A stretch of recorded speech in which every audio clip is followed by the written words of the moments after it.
স্বাধীন পরবর্তী বাংলাদেশের ইতিহাসে ৯০ দশকের শেষ দিকে ছাপানো এই ১০ টাকাটাই ছিল বাংলাদেশের আজ অব্দি একমাত্র পলিমার নোট। এর ইতিহাসটা শুরু হয় মূলত ১৯৯৬ সালের নির্বাচন থেকে, যখন শেখ হাসিনা সরকার দেশের ক্ষমতায় বসে।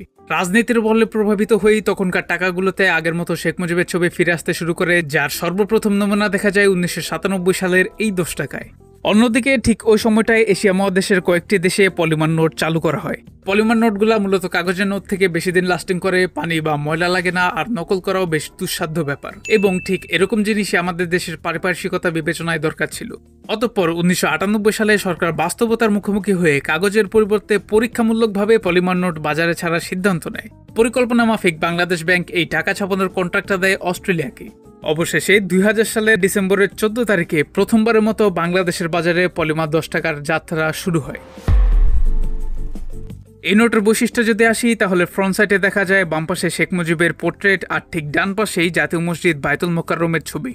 নোটটার চার কোনায় বিপরীতমুখী টাকার সিরিয়াল নাম্বার এবং টাকার মূল্যমান দেখা যায়। মাঝখানে উপর থেকে নিচ বরাবর টেক্সটিং করা বাংলাদেশ ব্যাংক ১০ টাকা এবং ওই সময়কার গভর্নর মোহাম্মদ ফরাসউদ্দিনের স্বাক্ষর।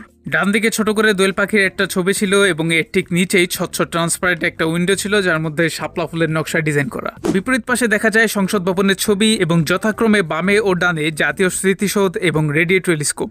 উপরের ডান পাশে বাংলাদেশ ব্যাংকের লোগো লক্ষ্য করা যায়। এদিকে ট্রান্সপারেন্ট উইন্ডোর নিচে ২০০০ সাল উল্লেখ করা ছিল। মূলত এই নোট থেকে বাংলাদেশের টাকায় সাল উল্লেখ করা শুরু হয়।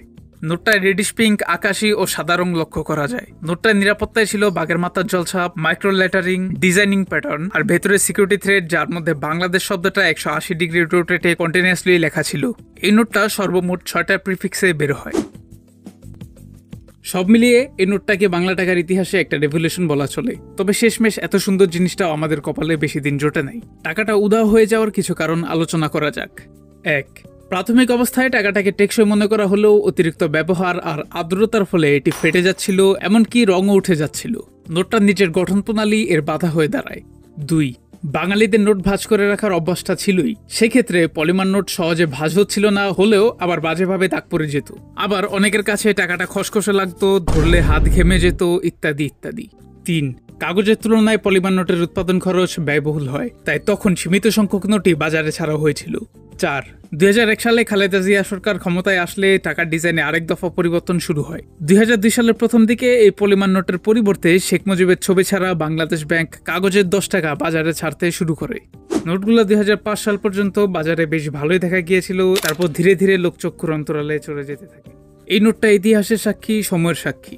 ২০২৫ সালে নোটটাকে খুঁজলে সংগ্রাহকদের কাছে পাওয়া যেতে পারে। পলিমার নোটের স্থানান্তরে আসা কাগজের এই ১০ টাকা নিয়ে অন্য কোনো ভিডিওতে আলোচনা করা হবে ইনশাল্লাহ। আজকে এ পর্যন্তই। Good bye.